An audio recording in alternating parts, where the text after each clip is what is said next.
Today, folks, you're in luck. You're fucking in luck. It might be the day you freaking hear your destiny calling. I got Shawn Meaike in the house. What's cracking, Shawn? How you doing, man? If you guys don't know this dude, CEO and founder of Family First Life. Dude's a beast in the insurance financial services industry. And I'm sure you've heard an episode before where I was talking about financial services. It makes more millionaires than any other industry in the history of the world. Is that fucking true? That is a fact. And I didn't even know that shit. I was out selling cars, busting my ass. I was making decent money, but dude, now what I'm learning about this industry, it's like freaking peanuts. And your average guy can go out and make $200,000-$400,000 working 30, 40 hours a week. Correct. It's unbelievable. But I want to talk about your story, dude. You basically were in this business, not sucking hind tit, but just not going anywhere. You were telling me a story earlier where you were kicking everybody's ass, but you weren't making any money. No, man, I got in this business in 2008. I did the real estate thing, construction. I was working a full-time job as a social worker. That was my deal. Got done with college. Everybody that played baseball was a social work major, so I was like, I'm going to be a social work major. Got done, started working with kids that were abused and neglected. Loved my job for 14 years. Culture there wasn't good after a while. I was like, we're not helping kids as much as I wanted to help them. Guy walks up to me and I'm buying a rental property. He's like, hey, man, you should check out life insurance. And I was like, all right. I just said, all right, because he was selling the house and I wanted to be happy. So I kept putting him off for weeks and weeks and never had any interest in doing it. And one day he walked up to me and handed me a lead. And I said, what is that? And he said, those are the people that fill those things out and mail them back to us. So I said, I'll call it right now. Give it to him right now. And he says, all right. So I call the person up. I was just like, what do you need a script for? Somebody fills something out and they send it to you. You don't need a damn script. So the guy answers the phone. I was like, hey, hold on. What do you say when they answer? And he's like, mortgage section. I said, all right, cool. So I give him what name of the company, blah, blah. And I said, I need to come out to your house tomorrow at 6. The guy was like, okay.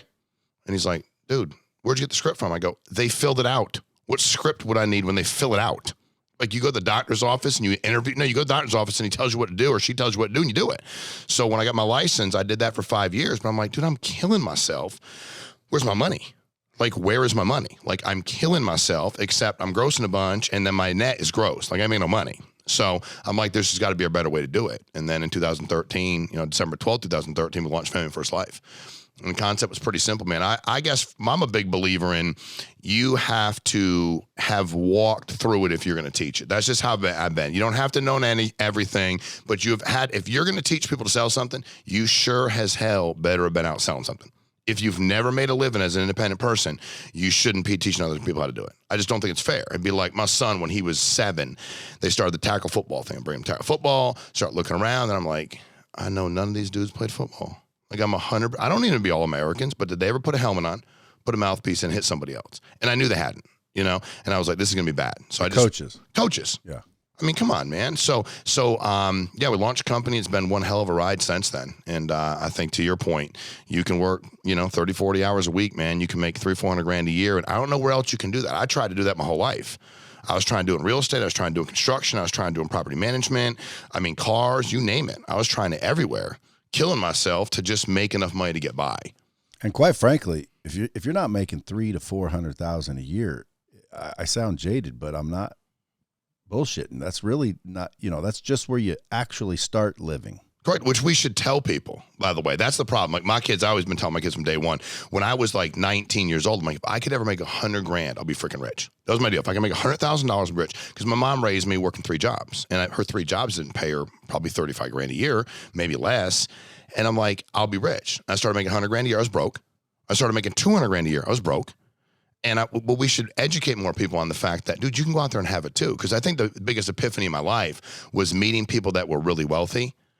And I was like, wow, they worked hard and they actually had a positive attitude. If they earned it, they had worked for it, and they weren't that special. Like, I never walked away from them going, oh my God, that's the most special human being I ever met in my life. They believed in themselves.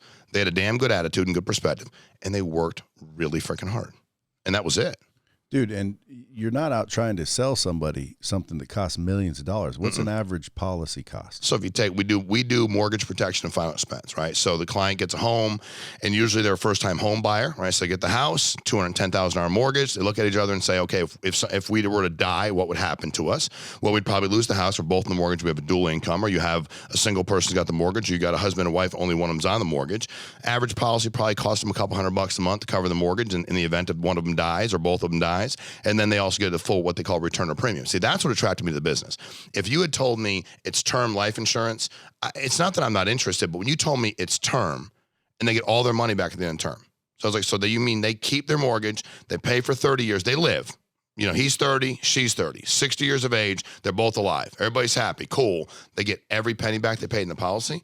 I'm like, dude, who can't sell that? Like, I was like, dude, I like to sell stuff. Anybody can sell that. And then the final expense. And you're protected the whole way. Protected the entire way. So you can sleep at night.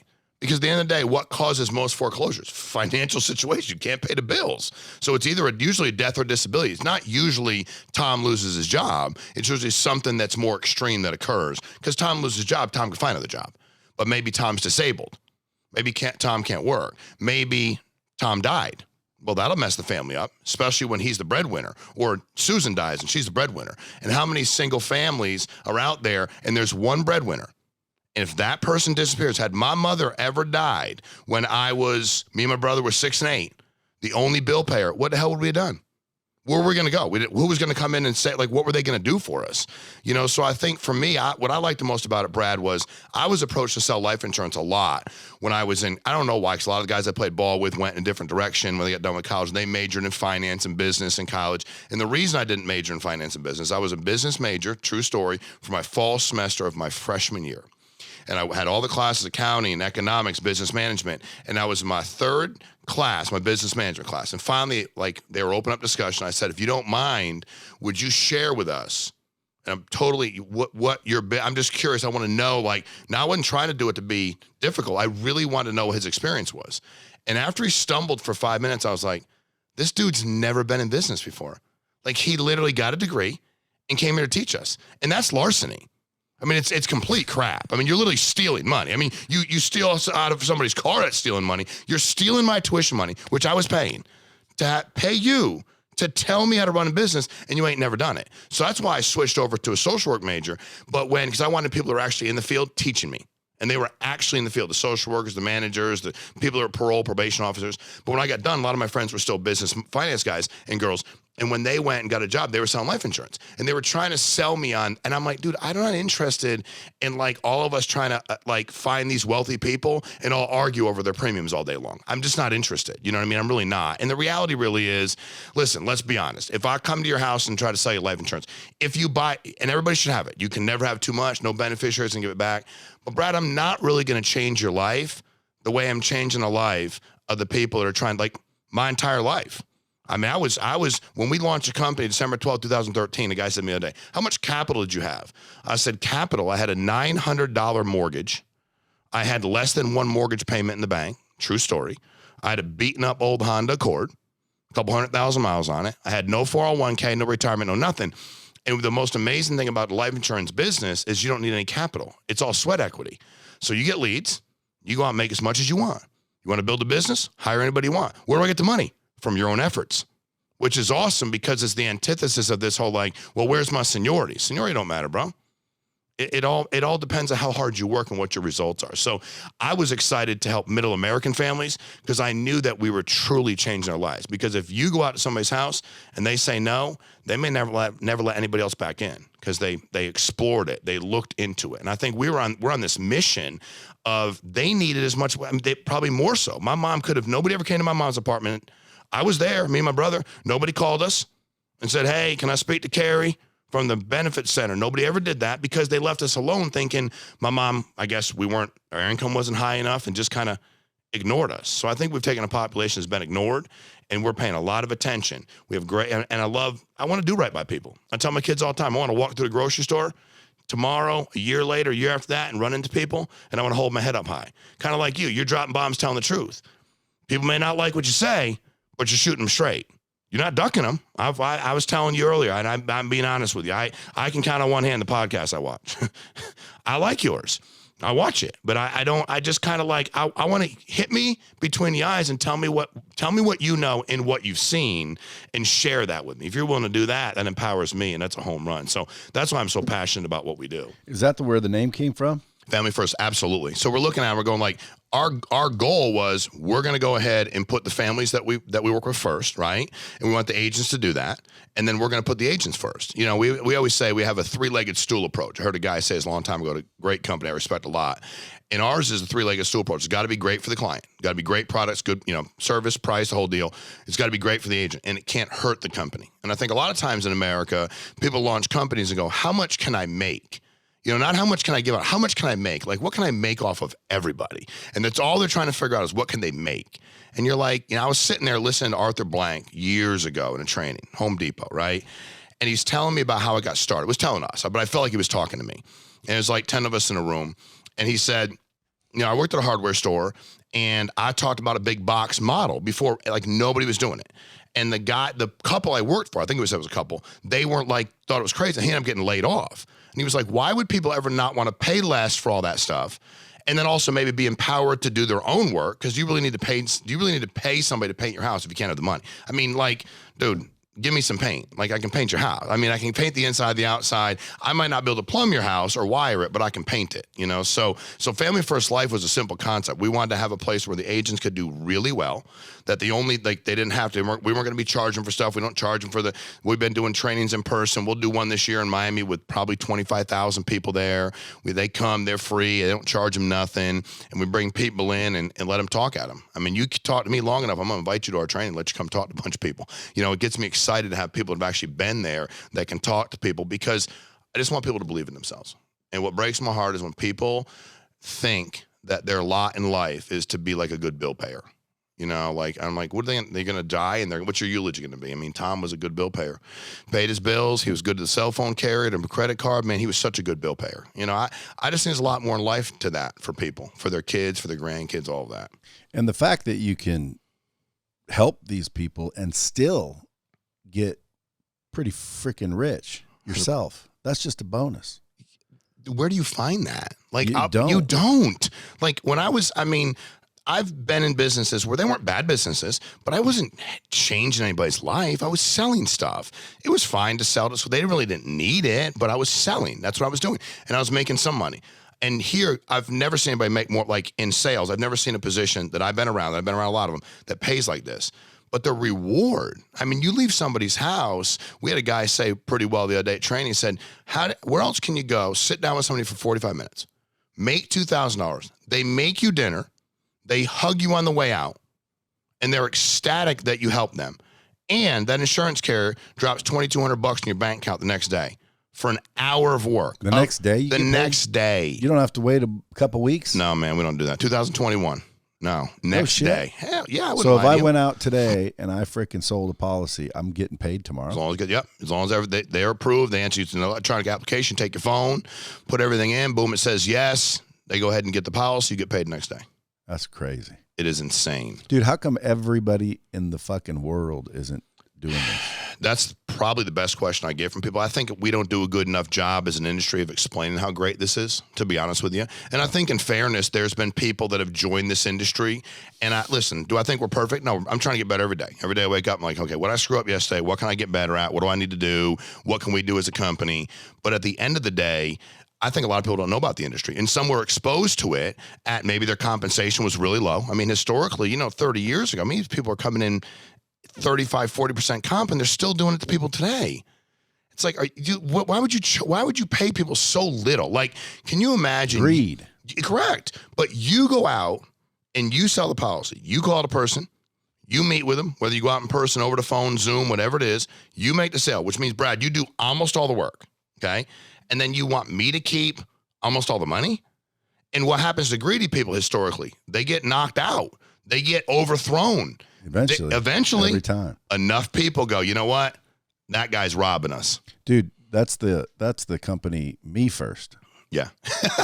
Yeah, exactly. We're the opposite of the Me First company. Well, when you have an opportunity for people and you're leveraging people so it just makes your opportunity 10 times bigger, it doesn't grow. And if it does, It's temporary. 100%.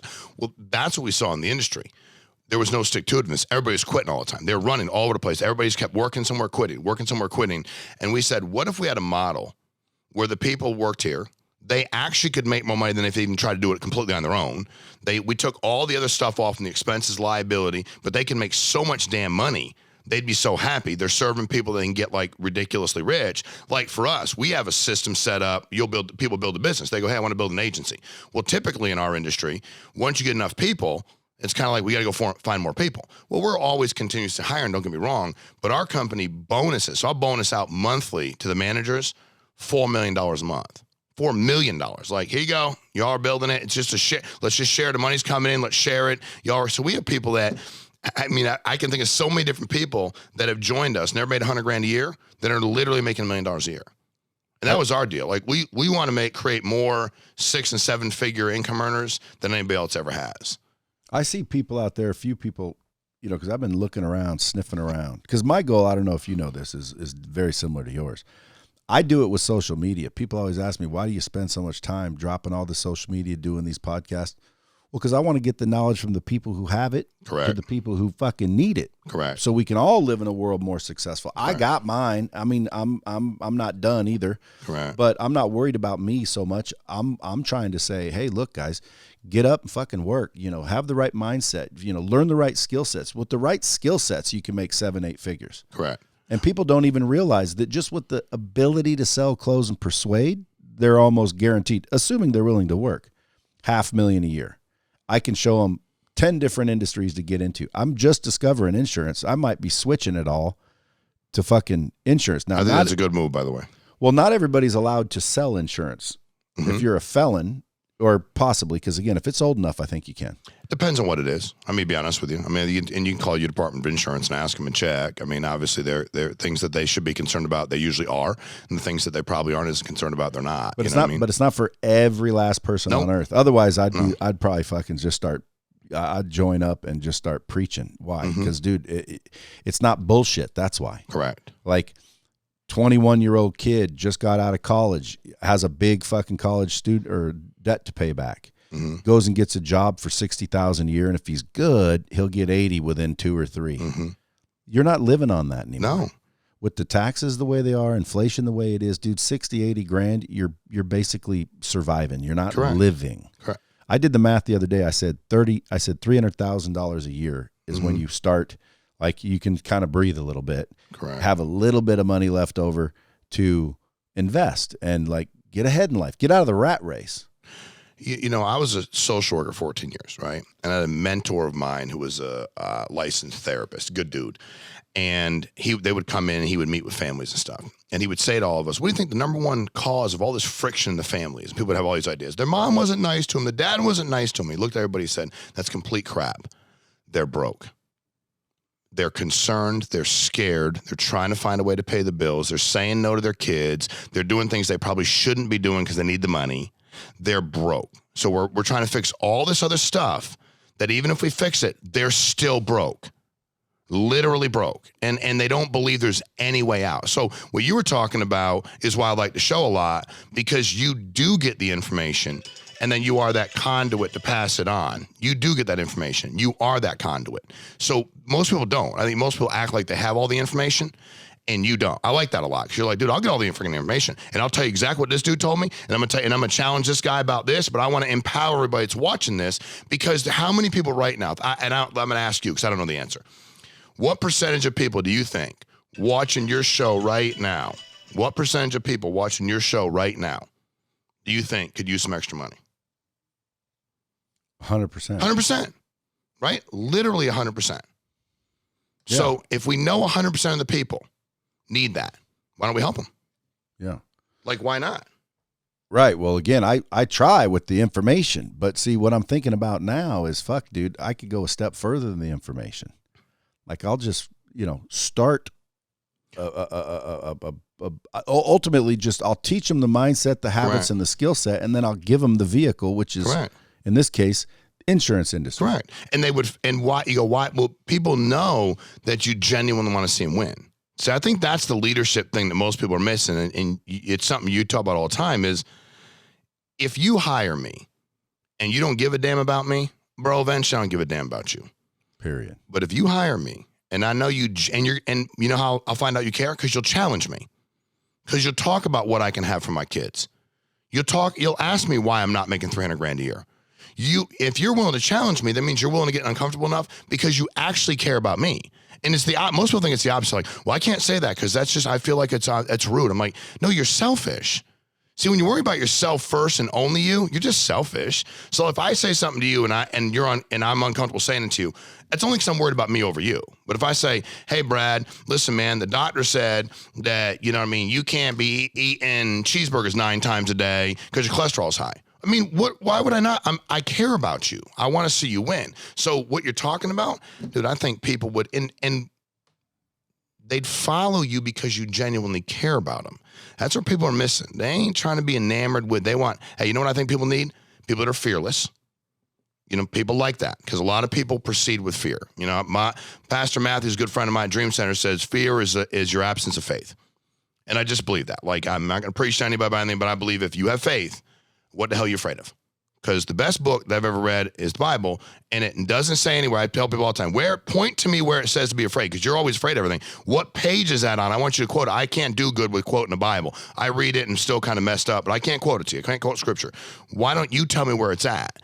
But if you're already fearless, then people will, because we want to be, almost all of us want to be. We want to control our own destiny as opposed to living in fear of what people are going to think, living in fear of what they're going to say. Who cares? And I think that's something that people need. And when they start with us, a lot of them are so fearful of everything. What's the client going to think? Who cares? As long as you tell them the truth, who cares? If they can't get the policy, if their medical's really bad, it's going to cost them more, obviously. Why would you be concerned telling somebody that has all these medical problems what the cost is? You got them life insurance. Yeah, and it isn't like you're making up the price. You're not making it up. And by the way, they should be thankful. No, I mean, if they had a heart attack, have cancer, have other stuff going on, and you found them a product, we can write anybody. No shit. Write anybody. There's products. So if someone's out there, they know they're going to die in 2 years. You got people that will insure them. Guarantee issue policies. Damn, they must be expensive. They'll make them. I'll tell you what's nice. They'll make them wait the first 2 years. So if they die in the first 2 years, they give them their money back, right? But if they make it through 2 years, they get a full policy. So they kind of hedge their bets there, so it's not ridiculously expensive. But you'd be shocked what the prices are. But here's the deal: what's more expensive? You dying with no life insurance?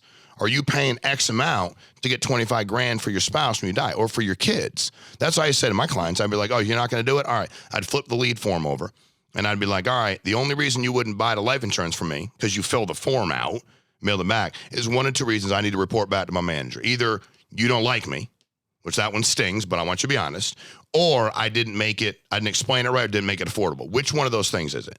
And most of the time they'd be like, no, it's neither one of them. I'm like, no, it has to be one of them. Because you filled it out and you mailed it back.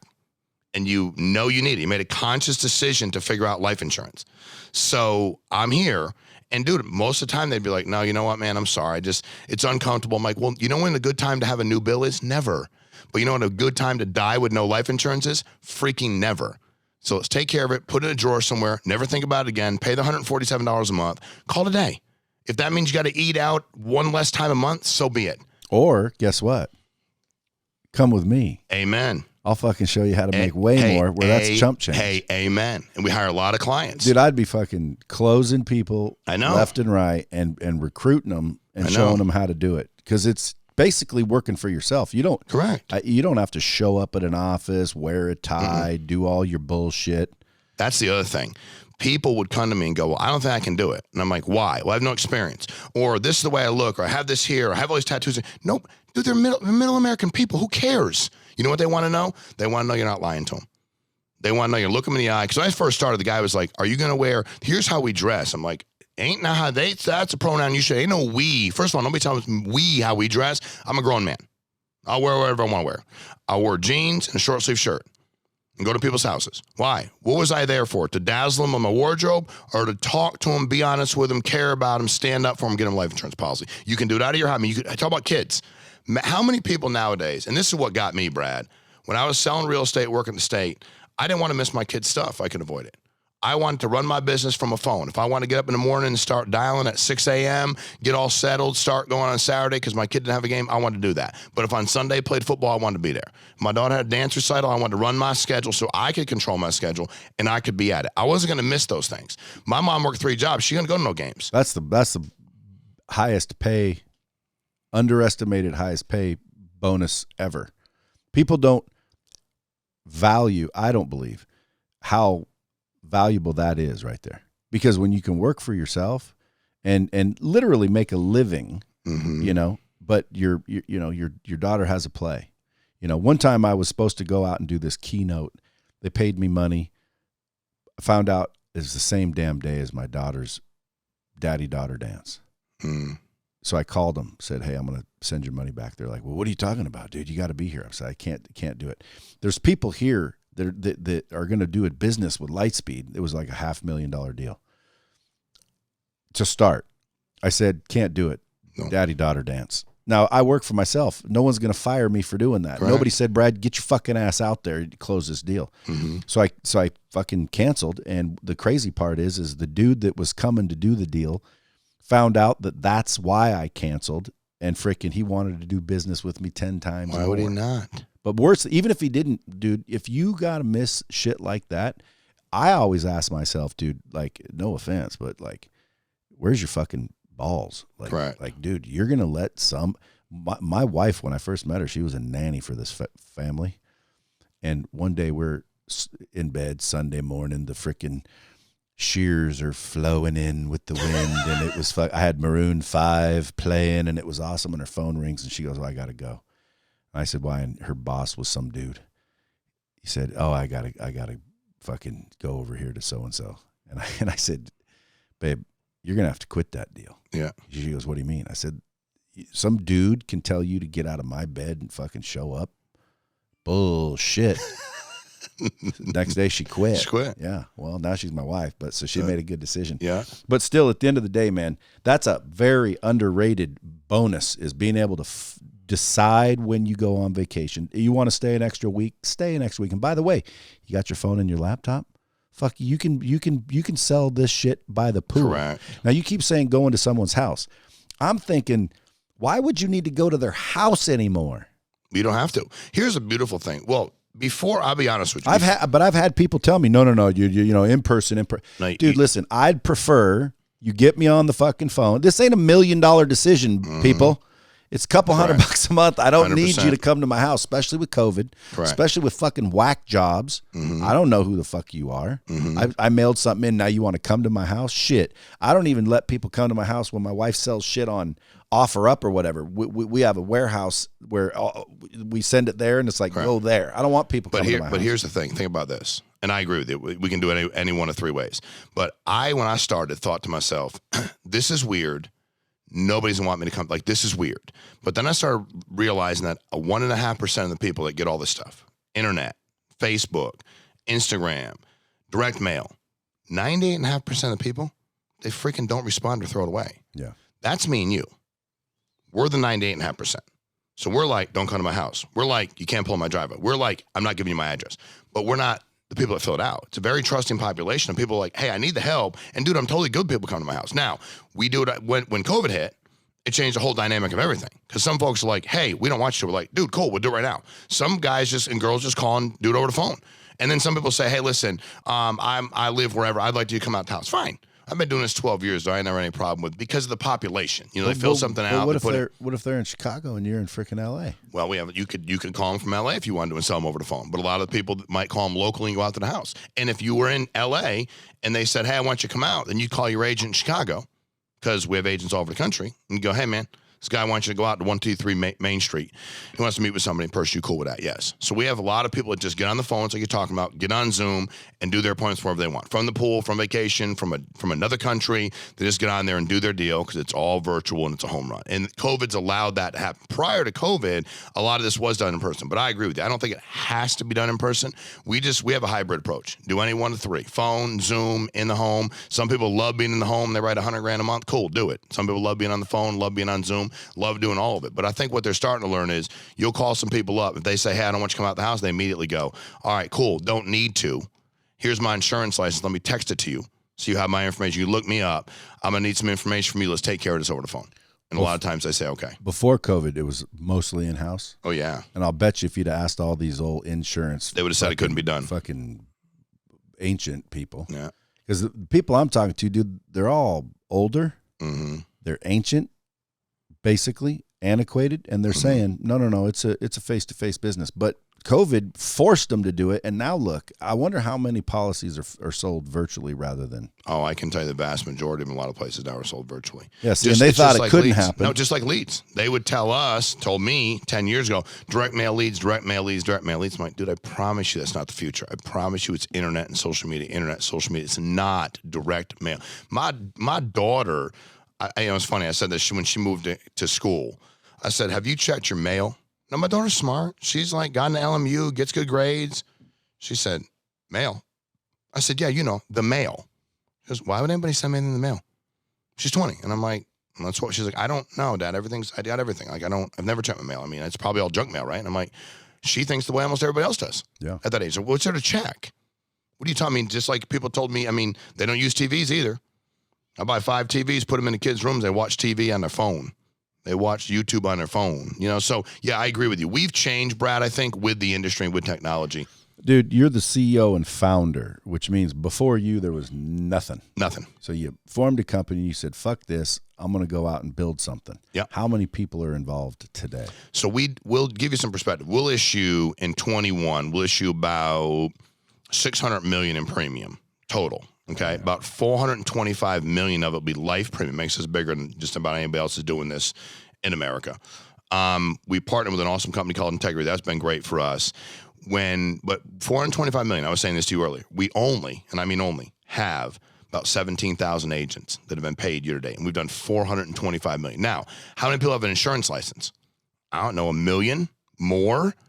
And we're like, dude, we know what we offer. We know what we pay. We know we don't charge for it. We know how you can get leads. We have very presumptive training. We got great bonuses. We're willing to give a lot of it away. So we could 10X our sales force, go to 170,000 people like that, and go to billions. In 2022, we're going to hit $1 billion. We're going to issue $1 billion in life and annuity premium, which I don't know any other IMO, FMO, any of that kind of stuff can do. And I don't know many insurance carriers are banging out the kind of volume on that side. Did you have a vision of this, or were you like, fuck it, I'll just get it started and see what happens? Dude, I'd lie to you if I said a vision. I wanted to sell and make more money on my own. That's what it was. I had some guys I knew pretty well that were like, hey, dude, I've tried other places. I tried it where you worked. I want to go do something else. Who called me? And it just snowballed because I think our model was so different. It's been done the same way for so long with the same comp and the same this. And you can't do that and don't try that. And we were open to, hey, let's try about anything as long as it's legal and ethical and it works. Let's try it. So for me, I was just trying to get by, dude. I mean, I had a couple $100 in my bank account. I was trying to pay my bills, take care of my kids. And then when people started coming in, it was like, oh, crap, what are we going to do? We had no infrastructure. How much you got in your bank account now? A lot more than that. I ain't worried about paying bills. That's for damn sure. You know what I mean? Is it like almost unreal? It's surreal to me. Yes, it's the whole thing surreal. We started even the first year when the first month I was selling, having really good compensation and not having expenses. Just that first month, I was like, dude, within a couple months, I can make myself. I was putting so much money back in the business. What was really surreal for me and unreal for me was, when guys that were working with me that didn't have all the the company expenses, how much they were making. I was like, so I would call them up and be like, dude, how much is in your bank account? They were 4 months in. They're like, $311,000. I'm like, dude, are you paying taxes? This is crazy. They're like, this is unbelievable. So it's not that hard of a sale. No. But again, like you said, a lot of people don't know about it. Dude, I didn't know about it. I know. I didn't know about it I knew about it, but didn't know about it. Correct. In other words, I heard, insurance, I know fucking, Milet. I know a bunch of people that, make good money, but I'm thinking, oh shit, that took them 20 years. You can't just jump into that business, but you can. Yes. And not only that, we're not talking about making billions of dollars. We're talking about, are you making 300,000 or 400,000? Because if you're not, and plus you're busting your ass. I know people out there, dude, they got blisters when they get home. They did miss their kid's soccer game. Right. They got to make money. They got bills to pay, and they're literally stuck in what I call the fucking rat race. Yeah. And they're not getting out of it Correct. They're living off their credit cards, and they think there's nothing they can do. When in reality, there is.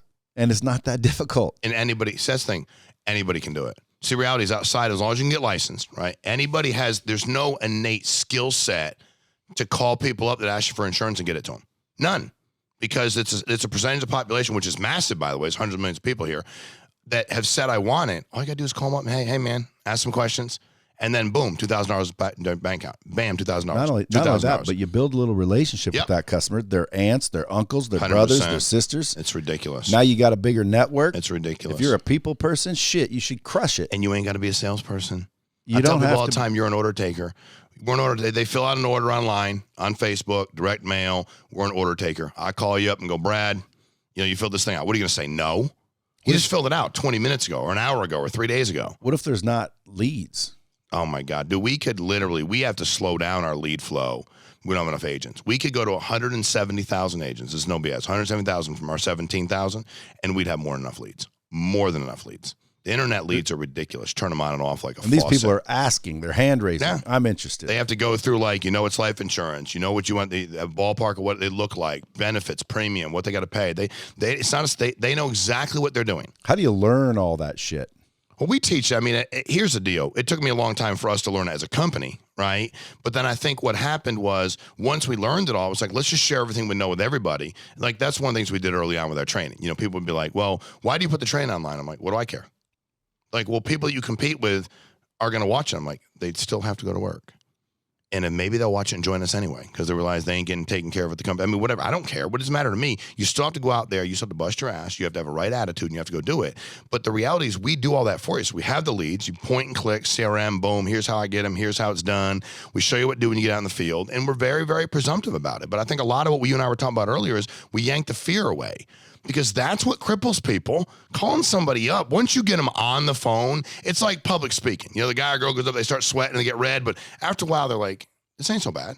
Like, nobody died while they're speaking. They're okay. They didn't fall to the ground and pass out. And now all of a sudden that color dissipate. Like, they're cool now. They're bad. They stop rambling. They stop going, because they got rid of their fear.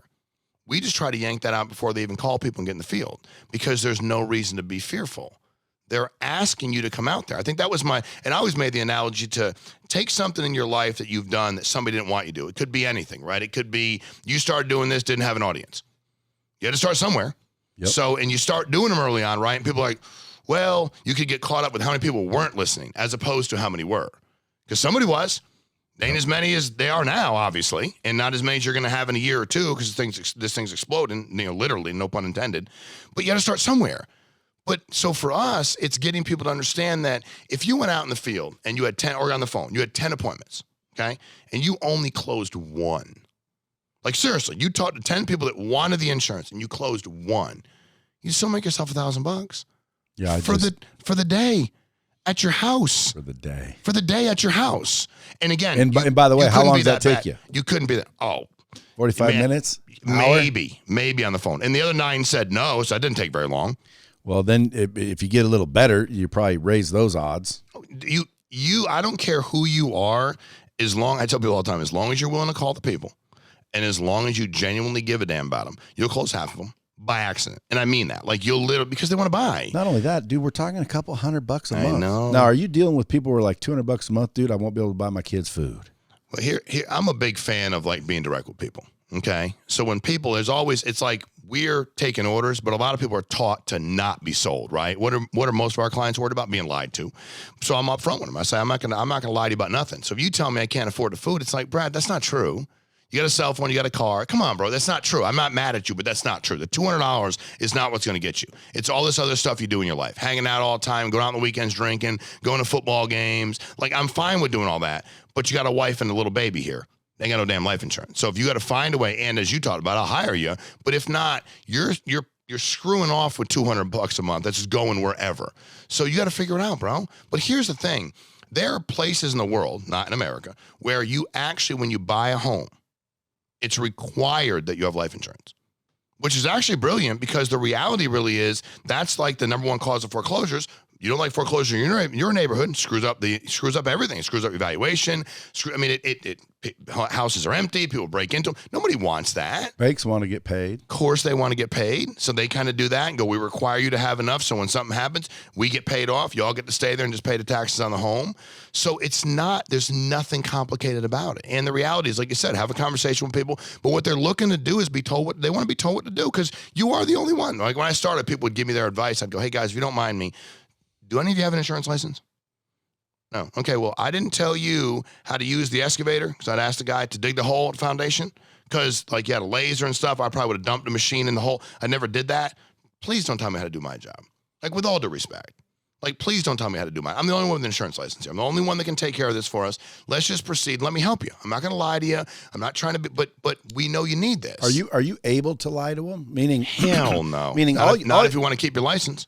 Well, not only that, but I mean, when you type the shit in, you can't. The carrier says it's fucking what it is. You don't decide what it's going to be. You're not like, well, dude, this guy will pay $500 even though it's $300. Dude, you ask the questions and they answer them, and if they lie about them, they're going to run the script check and run the MIB, and you're going to go, hey man. Yeah, but it's the customer that lies, correct. Not you. No, you're going to go, hey, bud, you got declined. So, but we teach people that too. Like, we teach them how to get the truth, which is like, hey, Brad, I'm going to run this for you. They know everything already, Brad. So it'd be a lot easier if you just tell me, Brad. Yeah. So that way we don't have to go, oh my God, why'd he lie? So Brad, I don't care what the medical condition was. I don't care what happened. Just answer all these questions truthfully and we'll deal with that. We can always help and figure out whether there's a policy for everybody. But if you start lying to the insurance company and they decline you, you can imagine people aren't going to want, and they're going to have that information that you lied and they declined you. So let's just not do that. And I think we teach people that because a lot of people have this misconception that if they have like, oh my God, I got diabetes. Dude, so does about everybody, it seems. There's life insurance for you. You don't got to wait 2 years for it. Oh my God, I had a heart attack a few years ago. With the way medical technology is, some of these things that people think are such a big deal, the insurance company's like, okay, do they have this? No, you can have the policy. They have this? No, you can have the policy. So a lot of people get caught up in the fact that I can't get it. We have carriers that don't ask certain height, weight. There's a lot of people that just won't do it for certain reasons, and you're fine. We have insurance carriers that deal with smokers different. They go like, how are you going to quit in a couple of years? Okay, we'll put you down as this, and then we'll contact you in a couple of years. Or some do this, and they don't consider this tobacco anymore. And then you do, like, dude, there's a policy for everybody. So our deal, we teach our agents, just get them to tell you the truth, bud. And dude, if I'm doing that with you, why would you lie to me? Even if you're thinking about lying to me, your wife's like, dude, tell him the truth, because he's like making sense right now, because you go like, I'm not going to tell him that I smoke 2 packs of cigarettes. It's like, dude, our insurance will be double. Yeah, correct. But I mean, there's also companies that go, hey, we don't care about the cigar smoking or pipe smoking, as long as you don't. I mean, you have to know those things going in, and they're not complicated. No, it takes you a couple hours. They're also not going to be fooled. No. Like, if you fucking smoke, they're going to know it. Of course they are, dude. And and I always tell people, this is the thing you don't want to lie on. Okay, because let's just say something were to happen and you had, a guy one day, well, I got this, but I haven't filled my prescription. And I was like, okay, they're going to know. And if you lie in the application and you die in 7 months and they pull the history and determine you lied, they're going to send your wife a check for what you paid in premium, not the insurance policy. So let's just be honest. And dude, let's be honest. And I would say to people sometimes too, they go like, well, that's a lot of money. I'd be like, yeah, it is a lot of money. 200 grand. They're like, no, $180. I'm like, okay, slow down. You're telling me $180 that you're paying every month is a lot, but the $250,000 they're going to give you and then give you all your money back is not a lot of money. Not to mention, like, don't you care about your wife and kids? There you go. Or whoever's buying Brad, it? I think you need to start working with us. I really do. I'm just saying, I wasn't here to recruit you, but I'm just thinking you should. Yeah, well, trust me when I tell you. If you ask me, there's no other way around it, only because I'm tired of freaking telling people and not giving them the next step.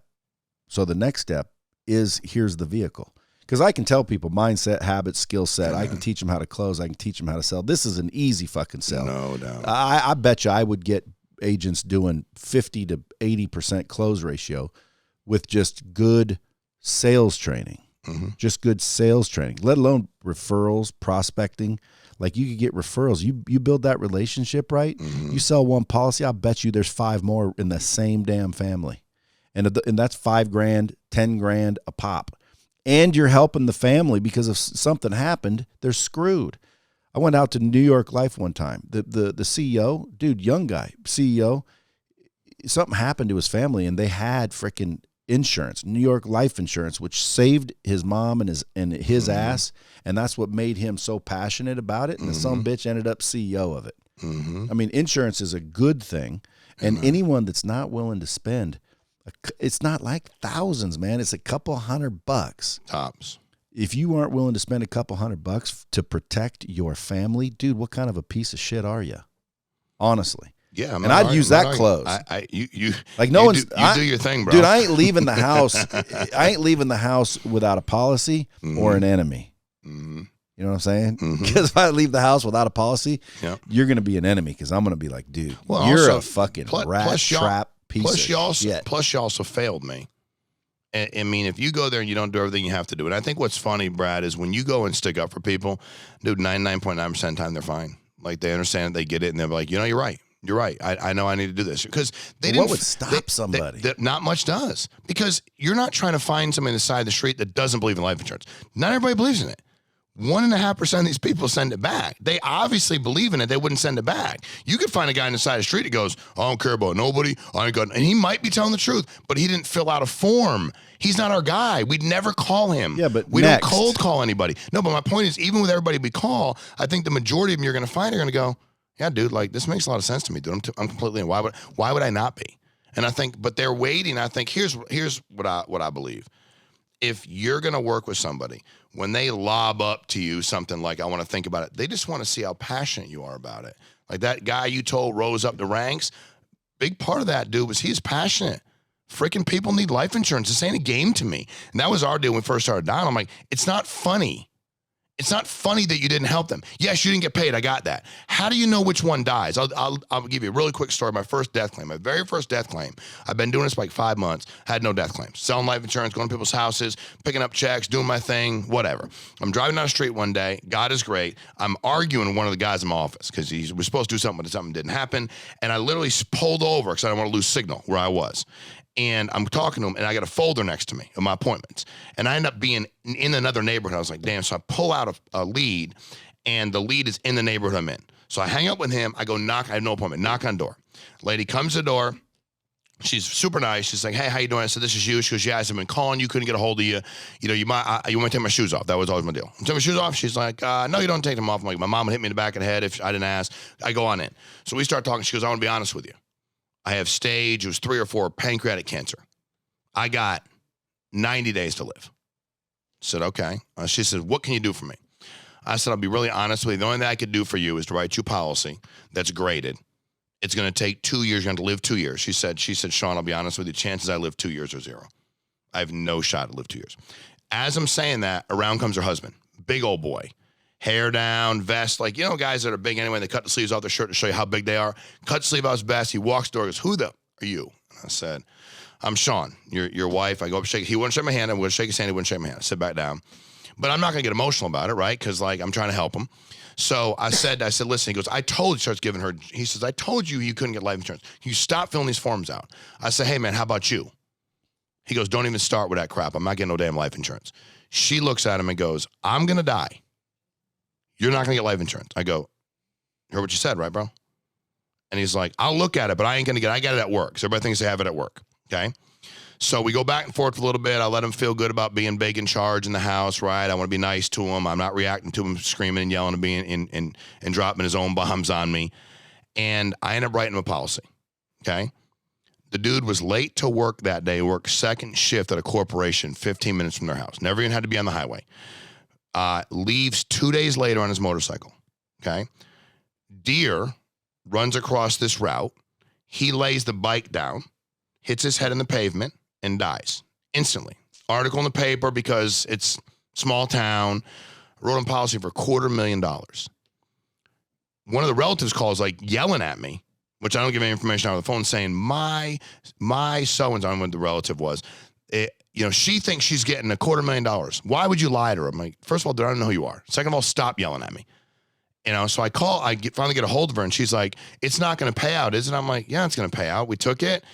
Premium got drafted. I'm so sorry for your loss. Got $250,000 for their 2 kids. She dies a few months after that. He had no life insurance to work. She had no life insurance to work. And that changed my whole deal. I was like, I'm done. Now I'm not playing around. Everybody, because that dude was 36 years old, bro. Not an ounce of fat on him, probably in really good health, wasn't a partier. He just wasn't. He's just like, and that's what he said. He's like, I'm in great health. What do I need this for? He said, I'm worried about her. I'm going to live till I'm damn 100 years old without my wife and have to raise these kids. And then boom, dead. So that changed my whole perspective. Ever since then, I was like, I'm gonna treat every single person like they're dying at midnight when I'm in their house. Every time I'm there, I'm gonna be able to, in my mind, I'm gonna picture they're gonna die. They're dying at midnight. Dude, what's humble and hungry about? Dude, I've always said, no matter what success we do or don't have, I want to stay humble. I've seen a lot of people get successful and not be humble. Tell me how great they are every minute of every day. They lose sight of everything. They stop treating people the right way. So I don't care if I got $700 in my bank account or a hell of a lot more. I want to stay focused on working and serving people and doing my thing. I certainly want to be able to do things I want to do with my kids and enjoy my life. But I want to just stay, I wasn't a very humble, younger person athletically in other ways. And I screamed and yelled and told you how good I was a lot, and that was just my low self-image and me trying to belong to something. And I just swore if I ever started doing anything good, I'd stay humble and I'd stay starving. A lot of people start making a little bit of money, and then that's it. And then all of a sudden, 2-3 years later, it's a problem, and they don't realize that they stopped, took their foot off the gas. So I just want to move fast and break things regardless of how much we do or don't have, man. We want to keep hammering it. Nice. Folks, listen, if you guys ain't following this dude, go to social media at Shawn Meaike. It's MEAIKE. MEAIKE. Shawn, SHWN. Or you can, I would say go to familyfirst.com. Family First Life. But if someone's listening to this and they want to do this, I don't think I want to send them to you like I normally would. I'd say go to bradlee.com. I think you should start working with us, and they should all start working with you. Well, I'm going to. Good, I like that. We're gonna make this a reality. Because, dude, I can at least deliver them to the freaking promised land. No doubt. So if someone's listening to this and they want to do it, normally I say, well, where do they go? Who do they talk to? But I'm going to tell them, go to bradlee.com for now, okay? Because I'm going to start a company immediately called Real Financial. Love it. Now, bradlee.com.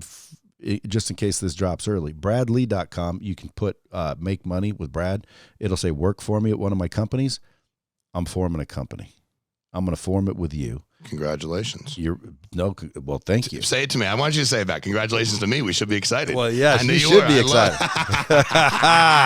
Because, dude, listen. You're going to say that. I mean, at the end of the day, dude, I agree. I can number one, reach people. Yeah. Number two, I can train people. Brad, we're excited. And if I give them training, the right training, which, by the way, you don't need to know what the fuck a IUL and what's this pay and that pay. Like, dude, there's probably people around to support that. 100%. You need to know how to dial a phone. Can you do that? Then you need to know what to say for a little bit to get that freaking $200 sale or less sold. I can teach you that. I can teach how to close. I can teach you how to build relationships. And now I can give you the job. 100%. And that is more than I've ever done. I've only given information. I love it, dude. Now I'm able to give information, and I'll give them the vehicle. The vehicle to make at least, because I was doing the math the other day, like a normal person could do 300,000 to 400,000. 100%. And by the way, not to blow anybody's mind, but a good person could do that a month. And I'm not shitting you. And when you start, and if you want your own business, like shit, I'll show you how to build your business, scale your business. Correct. So, folks, if you're listening to this, go to bradlee.com. Look at the bottom of my website. It says work with me. Put a little thing that says work with one of Brad's companies. Click that, put in your name, and I'll have someone reach out to you. And by the time you're hearing this, hopefully I'll be in business with Real Financial. Real Financial. And partnered with Family First Life. Family First Life. Love folks. it, brother. Man, dude, I'm glad you came in here. How can the Bomb Squad help you? Dude, I mean, just we're trying to, I mean, Brad, I'm being serious. We want to get the word out. We just want everybody to do better, man. We want them to do as well as they want to do. And I want people to believe, and I think that's why I think this is such a great relationship, is because that's where your passion is too. I mean, and we all become better if we take a bunch of people and we can go a lot deeper. And I guess I've seen that as a social worker, go a lot deeper into seeing how many different things we can help people with if we can just get them making money and having freedom and not being somebody else's, asking for time off to see your to go to a daddy-daughter dance, asking a grown man if you can have time off. There's no better time than right now. Woman. People are getting forced vaccinations, meaning don't get it, don't work here. Shit, quit. Mm-hmm. Come work with me. By the way, you can be vaxxed, come work with me. You can be unvaxxed, come work with me. Mm-hmm. You can be anything and come work with me. Amen. But what you have to be is hungry. No doubt. Okay, because I think the minimum requirement is you have to be wanting to make at least $250. I don't want someone that's happy with $100,000. I want someone that freaking wants to make $250 or above And believe they can. Well, You're going to help them believe they don't even need to believe that, folks. You don't even need to believe it. Just come give me 30 days, and I'll show you exactly how to do it. It's not that difficult, folks. You got to have a cell phone. You got to be able to speak. I don't even know about that. I'll take that back. I might even be able to freaking help people that can't even speak. You know why? Because there's all those softwares that you can communicate otherwise. Dude, how fast is the fastest growing group in your organization? Well, I mean, we've had people go to $1 million a month within 12 months. So their agency's issuing $1 million a month. That's the most we've had. We got a guy right now that's going to do $1 million a month, probably in 9 months. That's a record. Got to $1 million a month. His team, $12 million a year in premium. He did that in his first 9 months. Okay, so if I get my shit in order, this thing drops, and I do it in 8 months. You set a record, bro. I set a record. Do I get some sort of plaque or anything? It will give you a bonus for your people. How about that? We'll give you a cash bonus. How about that? How about hey, you beat the record, we'll give you a $100,000 bonus. And the record's 9 months? You got to do it at 8. And it's $1 million a month? $1 million a month in paid business. Paid life. You can do it. I know. We'll give you a $100,000 bonus. I can probably do it by myself. By the way, folks, anybody listening that needs or wants insurance, hit the same link. I'll get someone out there to get your policy. Say I probably sold 10,000 policies. There you go, right there. Get them on the phone. Folks, if you're wanting to make money, hit me up. If you're wanting a life insurance policy, mortgage protection, you want to protect your family, hit my ass up. Final expense, whole life. And do a budget age of 50, below the age of 89 now that we can do? Something like that? Below 89? That's crazy. You can be 88 years old, get a policy. And if you want to just follow this badass, then go follow him at Shawn Meaike. Man, I appreciate you coming in. Appreciate you, man. Folks, share this out. If it ain't for you, if you're already a billionaire, you don't give a rat's dick, then share it out so somebody else, could be your cousin, your nephew, your brother, your sister, that's struggling. And this episode right now is about to change a lot of lives. So share this shit out. Go to YouTube go to YouTube too, bradley.tv, and subscribe. But go write a review on the podcast episode so it shoots up through the ranks, because I think millions of people need to hear this. Amen. And until next time, keep it real.